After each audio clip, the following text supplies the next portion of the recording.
എല്ലാവർക്കും നമസ്കാരം. ഇക്കഥയിൽ നായകനോടൊപ്പം പ്രാധാന്യമുള്ളതാണ് പ്രതിനായകന് രാവണൻ. ഇന്ന് നമ്മൾ രാവണനെക്കുറിച്ചാണ് സംസാരിക്കുന്നത്. 10 തലയുള്ളതുകൊണ്ട് ദശഗ്രീവൻ, ദശാനനൻ, ദശകണ്ഠൻ എന്നൊക്കെ ധാരാളം പര്യായങ്ങളുണ്ട് രാവണന്. ജനിച്ചപ്പോൾ പിതാവായ വിശ്രവസ് ഒരു പളുങ്കുമാല കുഞ്ഞിന് ചാർത്തിക്കൊടുത്തെന്നും ആ പളുങ്കുമാലയിലെ പ്രതിബിംബമാണ് 10 തലയായി വന്നതെന്നും ഒരു കഥ കേട്ടിട്ടുണ്ട്.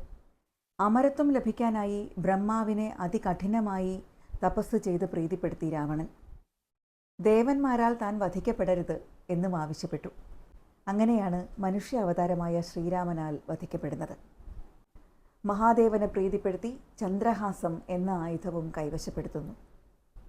പക്ഷേ മഹാദേവൻ വരം കൊടുക്കുമ്പോൾ ഒരു കാര്യം പറഞ്ഞിരുന്നു, അനാവശ്യമായി ആ ആയുധം പ്രയോഗിക്കുകയാണെങ്കിൽ അത് തിരികെ എൻ്റെ അടുത്തേക്ക് തന്നെ വരുമെന്ന്.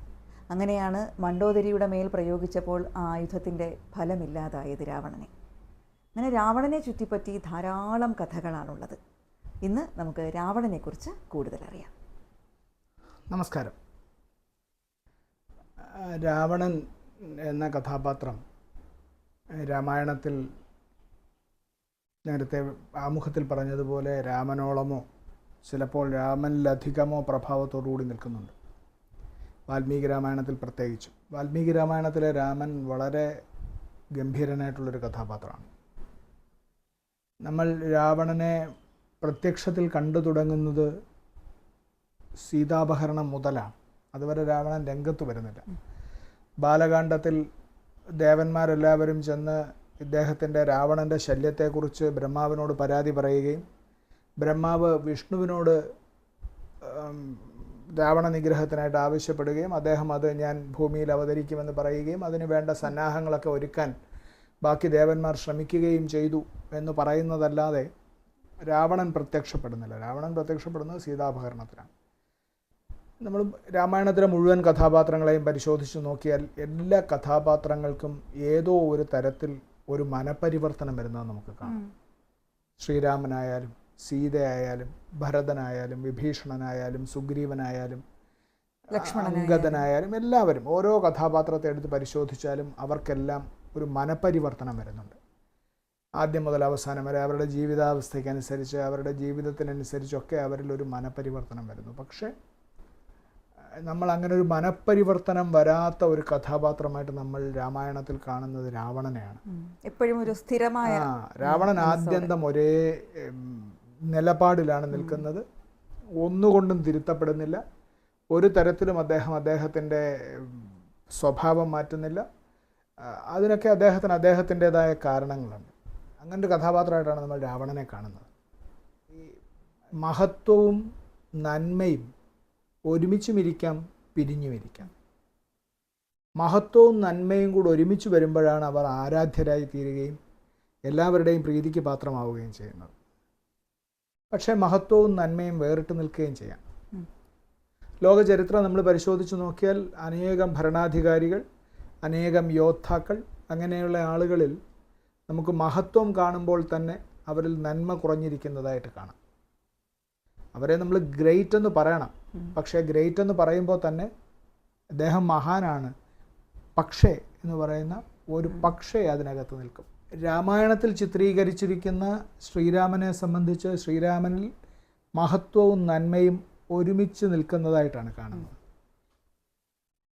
അതേസമയം പ്രതിനായകനായിട്ടുള്ള രാവണനിലാവട്ടെ മഹത്വമുണ്ട്, പക്ഷേ നന്മ കുറഞ്ഞിരിക്കുന്നു. അങ്ങനെയാണ് ആ കഥാപാത്രത്തെ സൃഷ്ടിച്ചിരിക്കുന്നത്. അതാണ് രാവണനും രാമനും തമ്മിലുള്ള വ്യത്യാസം. രാമനിൽ വലിയ മഹത്വവും നന്മയും ഒരുമിച്ച് നിൽക്കുന്നു. രാവണനിൽ മഹത്വമുണ്ട്, നന്മയുടെ അളവ് കുറഞ്ഞിരിക്കുന്നു. വേറൊരു കാര്യം നമ്മൾ ശ്രദ്ധിച്ചാൽ രാവണൻ എന്നത് വളരെ വളരെ ആയിരക്കണക്കിന് പതിനായിരക്കണക്കിന് വർഷം ജീവിച്ച ഒരാളായിട്ടാണ് രാമായണത്തിൽ പറയുന്നത്. രാമായണത്തിലെ കണക്കുകളൊക്കെ അങ്ങനെയാണ്. ജഡായുവിന് തന്നെ എത്രയാണ് 60,000 വയസ്സുണ്ടെന്നോ അങ്ങനെ എന്തോ പറയുന്നുണ്ട് അതിനകത്ത്. അപ്പോൾ അതുപോലെ ഒരുപാട് കൊല്ലം ഭരിച്ചതായിട്ട് പറയുന്നുണ്ട്. അപ്പോൾ രാവണനും അങ്ങനെ തന്നെ ഒരുപാട് വർഷത്തെ ആയുസുണ്ട്. പക്ഷേ രാമായണത്തിൽ റിയൽ ടൈമിൽ ജീവിച്ചിട്ടുള്ളത് രാമൻ, ലക്ഷ്മണൻ, സീത തുടങ്ങിയിട്ടുള്ള ആളുകളാണ്. രാമനൊക്കെ ജനിച്ചു കഴിഞ്ഞിട്ട് രാമൻ്റെ സ്വർഗാരോഹണം വരെ കൃത്യമായിട്ട് റിയൽ ടൈമിലാണ് പോകുന്നത്. ബാക്കിയുള്ളവരൊക്കെ ഇങ്ങനെ വളരെ വളരെ വർഷങ്ങൾ ജീവിച്ചതായിട്ടാണ് പറയുന്നത്. രാവണൻ അപ്പോൾ അത്രയും വർഷങ്ങൾ ജീവിച്ചിട്ടുണ്ട്.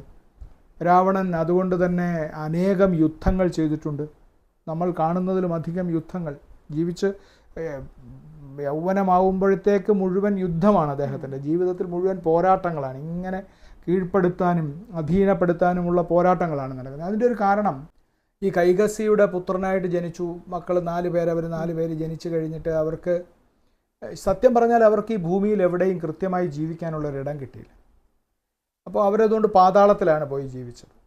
പാതാളത്തിൽ ജീവിച്ചിട്ട് ഈ വരമൊക്കെ നേടിക്കഴിഞ്ഞതിൻ്റെ ഒരു ബലത്തിലാണ് പിന്നീട് മുകളിലേക്ക് വരുന്നത്. മുകളിലേക്ക് വന്നു കഴിഞ്ഞപ്പോൾ പിന്നെ ഈ നേടിയ വരങ്ങൾ, ഈ വരങ്ങളൊക്കെ നേടിയെന്ന് നമ്മൾ പറയുമ്പോൾ രാവണനെക്കുറിച്ചൊക്കെ നമ്മൾ മനസ്സിലാക്കേണ്ടത്, ഈ വരം നേടാനൊക്കെ വേണ്ടിയിട്ട് നടത്തിയിട്ടുള്ള സാഹസങ്ങൾ, തപസ്സിൻ്റെ സാഹസങ്ങൾ.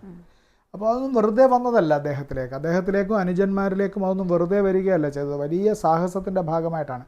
അതൊക്കെ അദ്ദേഹത്തിന് ശരിക്കും പറഞ്ഞാൽ ഈ കൈകസിയുടെ മകനായി ജനിച്ചു.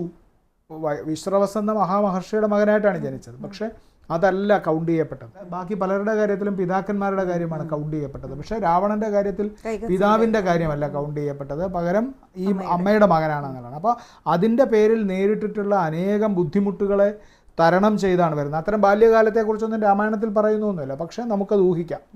എന്നിട്ടാണ് വരുന്നത്. എന്നിട്ടാണ് കുബേരൻ്റെ ഈ കുബേരൻ്റെ ആസ്ഥാനമായിരിക്കുമ്പോൾ കുബേരൻ്റെ ആസ്ഥാനത്തിന് വേണ്ടിയിട്ടൊക്കെ നടത്തുന്ന വലിയ, അത് യുദ്ധമല്ല, ഭയങ്കര സമ്മർദ്ദം ചെലുത്തിയിട്ട് അവസാനം വിശ്രവസ് പറയുകയാണ് ചെയ്യുന്നത് കുബേരനോട്, നീ ഇതൊഴിഞ്ഞു കൊടുക്ക്, അവരവിടെ താമസിക്കട്ടെ, നീ അളകാപുരി എന്ന് പറയുന്ന സ്ഥലത്തേക്ക് നീ പുതിയൊരു രാജധാനിയിലേക്ക് മാറൂ എന്ന് പറഞ്ഞിട്ട് കുബേരനെ അയക്കുകയാണ് ചെയ്തത്. അങ്ങനെയാണ് ലങ്ക സ്വന്തമാകുന്നത്. അപ്പോൾ ആ പുഷ്പക വിമാനം കുബേരൻ്റെ വിമാനമായിരുന്നു, അത് സ്വന്തമാക്കുകയാണ് ചെയ്യുന്നത്. അപ്പോൾ ഇങ്ങനൊരു പിടിച്ചെടുക്കലിൻ്റെ ഒരു വലിയ പാരമ്പര്യം ഇങ്ങനെ കിടക്കുന്നുണ്ട്. പിടിച്ചെടുത്തുണ്ടാക്കിയതാണ് സകലതും. ആ പ്രതാപമാവട്ടെ വീര്യമാവട്ടെ എല്ലാം അദ്ദേഹത്തിൻ്റെതായ നിലയിൽ സ്വന്തമായി ഉണ്ടാക്കിയെടുത്താണ്. അങ്ങനെ അതിനുവേണ്ടി ഏതറ്റവും ചെയ്യുമായിരുന്നു. അപ്പോൾ അതൊരു ബാധകമല്ലാത്തൊരു കാര്യമാണ് അദ്ദേഹത്തെ സംബന്ധിച്ച്. അങ്ങനെ പിടിച്ചെടുക്കുന്ന ആർക്കും, അങ്ങനെ പിടിച്ചെടുക്കാൻ ഇറങ്ങുന്ന ആർക്കും ഒരു ധർമ്മവും ബാധകമല്ല. അതിപ്പോൾ ഈ കാലത്തായാലും അതിപ്പോൾ ഈ കാലത്തായാലും പിടിച്ചെടുക്കാൻ ഇറങ്ങുന്ന ആളുകളെ നമ്മൾ പരിശോധിച്ച് നോക്കിക്കോളൂ. അത് സംഘടനകളാവട്ടെ മനുഷ്യരാവട്ടെ ആരുമാവട്ടെ പരിശോധിച്ച് നോക്കിക്കോളൂ. അവർക്ക് ധർമ്മം ബാധകമല്ല. അവർക്ക് പിടിച്ചെടുത്തു കഴിഞ്ഞുള്ള വിജയമാണ് ബാധകം. ജയിച്ചു കഴിഞ്ഞ് സ്വന്തം ശരികൾ പ്രഖ്യാപിക്കലാണ് പ്രധാനം. രാവണൻ ജയിച്ചു കഴിഞ്ഞ് സ്വന്തം ശരികൾ പ്രഖ്യാപിക്കുകയാണ് ചെയ്തത്.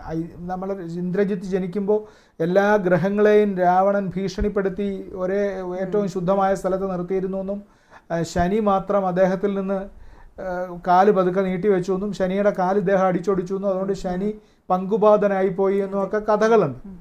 അപ്പോൾ അങ്ങനെയൊക്കെ. അതുപോലെ നമ്മൾ മനസ്സിലാക്കേണ്ട, രാവണൻ ഈ സീതയെ അപഹരിക്കാൻ വേണ്ടി ഗോദാവരിയുടെ തീരത്താണ് വരുന്നത്, ഈ ആശ്രമത്തിൽ പഞ്ചവടിയുടെ അടുത്ത്.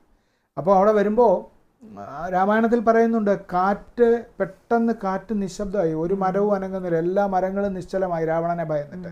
കൂലം കുത്തി ഒഴുകിക്കൊണ്ടിരുന്ന ഗോദാവരി പെട്ടെന്ന് മന്ദഗാമിനിയായി, പതുക്കെ ഒഴുകുന്നവളായി. രാവണൻ അങ്ങനെ ഒരു അപ്രമാദിത്വം സൃഷ്ടിച്ചിരുന്നു എല്ലാവരുടെ അടുത്തും.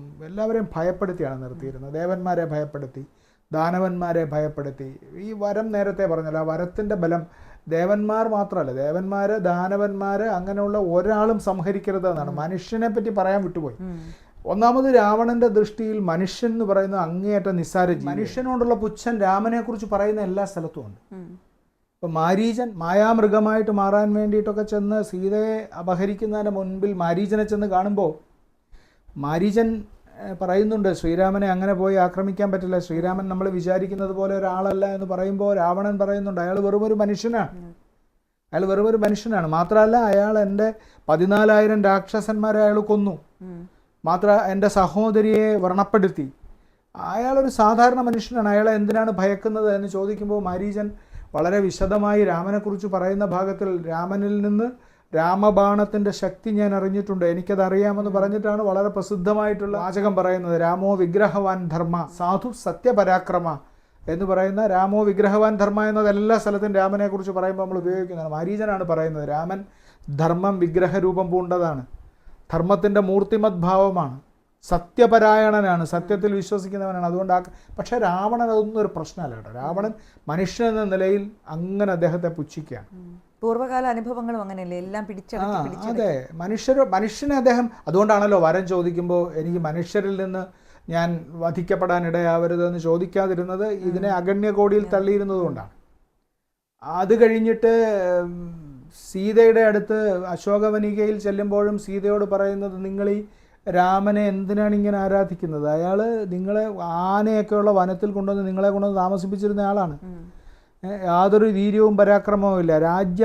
രാജ്യം ഉപേക്ഷിച്ചവനാണ് അയാൾ. രാജ്യം ഉപേക്ഷിച്ചു. അയാളുടെ അച്ഛൻ അയാളെ പുറത്താക്കിയതാണ്. അങ്ങനെയുള്ള ഒരാളെ നിങ്ങൾ എന്തിനാണ് ഇങ്ങനെ വിചാരിക്കുന്നത്? നിങ്ങൾ ഈ ലങ്കയൊക്കെ കണ്ടിട്ട്, ലങ്ക കൊണ്ട് നടന്ന് കാണിച്ചിട്ട് സീതയോട് ചോദിക്കുന്നുണ്ട്, ഈ ലങ്കയൊക്കെ കണ്ടിട്ട് നിങ്ങൾ ഇനിയും രാമനെ പ്രണയിക്കുന്നുണ്ടോ എന്ന് ചോദിക്കും. അപ്പോൾ അങ്ങനെ ഒരു നിസ്സാരതയോടുകൂടി മനുഷ്യനെ കണ്ടിരുന്നു, നിസ്സാരതയോടുകൂടി രാമനെ കണ്ടിരുന്നു. വാനരന്മാരെക്കുറിച്ച് കേട്ടിട്ടേ ഇല്ല എന്ന മട്ടിലാണ് പ്രതികരിക്കുന്നത്. ഒരു പക്ഷേ ഈ രാമായണത്തിലൊരു പ്രക്ഷിപ്തമാണെന്ന് പറയുന്ന ഒരു ഭാഗം, അത് രാമായണത്തിൽ പലരും ഉപയോഗിക്കാറില്ല. ഇപ്പോൾ ഈ ഖരദൂഷണ തൃശ്ശിരാക്കൾ എന്ന് പറയുന്ന അവരെ ആക്രമിച്ച ശേഷം അത് മുകളിൽ നിന്ന് കണ്ടിട്ട് അകമ്പനൻ എന്ന് പറയുന്ന ഒരു അസുരൻ വന്നിട്ട് രാവണനോട് രാമൻ്റെ വീര്യപരാക്രമങ്ങൾ പറയുന്നൊരു ഭാഗമുണ്ട്.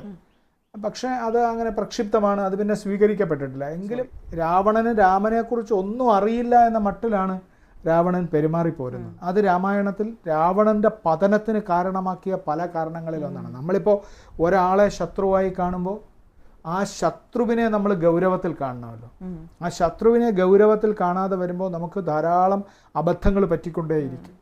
അപ്പോൾ രാവണൻ ദേവേന്ദ്രനെ കീഴ്പ്പെടുത്തിയയാൾ, ദേവന്മാരെ ഭയപ്പെടുത്തിയയാൾ, മറ്റ് വലിയ വിഷ്ണുവും ശിവനും ഉൾപ്പെടെയുള്ള ആളുകളുമായിട്ട് വിഷ്ണുവിനെ ആരാധിച്ചിട്ടേ ഇല്ല, ശിവനെ ആരാധിക്കുന്നുണ്ട്. അപ്പോൾ ദേവന്മാരെയും ദാനവന്മാരെയും ബാക്കിയുള്ള ആളുകളെയും ഗന്ധർവന്മാരെയും യക്ഷന്മാരെയും കിന്നരന്മാരെയും എല്ലാം കീഴ്പ്പെടുത്തി കഴിഞ്ഞു. അപ്പോൾ അദ്ദേഹത്തിന് ഇനി ആരെയും കീഴ്പ്പെടുത്താനില്ല. ഇപ്പോൾ ശിവഭക്തനാണ്, വിഷ്ണുവിനോട് താല്പര്യമില്ല.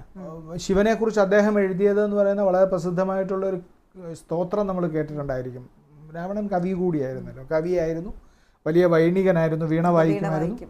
അദ്ദേഹത്തിൻ്റെ കൊടിയിൽ വീണയുടെ അടയാളമാണല്ലോ ഉള്ളത്. അപ്പോൾ ആ പ്രസിദ്ധമായിട്ടുള്ള ശിവകീർത്തനം രാവണൻ എഴുതിയതാണെന്ന് വിശ്വസിക്കപ്പെടുന്നു, ധാരാളമായിട്ട് ആലപിക്കപ്പെടുന്നതാണ്. ജടാടവികളജ്വലൽ പ്രവാഹ പാവിത സ്ഥലേ ഗളേവലംബ്യലംബിതാം ഭുജംഗ തുംഗമാലികാം ജടാകടാഹ സംഭ്രമം ഭ്രമം നിലംബ നിർജരി വിലോലവീചി വല്ലരി വിരാജമാനമൂർധനി ധഗത് ധഗത് ധഗജ്വലൽ ലലാട പട്ടപാവകെ കിശോര ചന്ദ്രശേഖരേ രതിപ്രദക്ഷിണം മമ എന്നൊക്കെ പറയുന്ന ആ ഗംഭീര കീർത്തനം അങ്ങനെ മഹേശ്വരനെ ചന്ദ്രഹാസം, അതെ, ചന്ദ്രഹാസം സ്വന്തമാക്കുന്നുണ്ട്. അല്ല, ഈ കീർത്തനം കേൾക്കുമ്പോൾ തന്നെ നമുക്കത് രാവണൻ എഴുതിയതാണെന്ന് തോന്നാവുന്ന ഒരു പദഘടന ആ കീർത്തനത്തിലുണ്ട്. അപ്പോൾ അങ്ങനെയൊക്കെയുള്ള ഒരാളാണ് രാവണൻ, അങ്ങനെയൊക്കെയുള്ള ഒരു അസുര രാജാവാണ് രാവണൻ. പിന്നെ വിഷ്ണുവിനോടൊരു ശത്രുതയും രാവണനുണ്ട്. 3 ജന്മങ്ങളിൽ തന്നെ അതിലൊരു ജന്മത്തിലാണല്ലോ രാവണനായിട്ട് ജയവിജയന്മാരെന്ന് അതുകൊണ്ടാവുന്ന വിഷ്ണുവിന്റെ കാവൽക്കാരായിരുന്നവരെ സനകാദി മുനികൾ ശപിച്ചിട്ട് അവർ 3 ജന്മങ്ങളിൽ ഇങ്ങനെ വന്നു. അതാണ് രാവണനും കുംഭകർണനും 3 ജന്മത്തിലും വിഷ്ണുവിന്റെ ശത്രുക്കളായിട്ടാണ് ജീവിച്ചത് എന്ന് പറയും. അപ്പോൾ ഇങ്ങനെയൊക്കെയുള്ള രാവണൻ രാമന്റെ വീര്യം തിരിച്ചറിയുന്ന സന്ദർഭമുണ്ട്.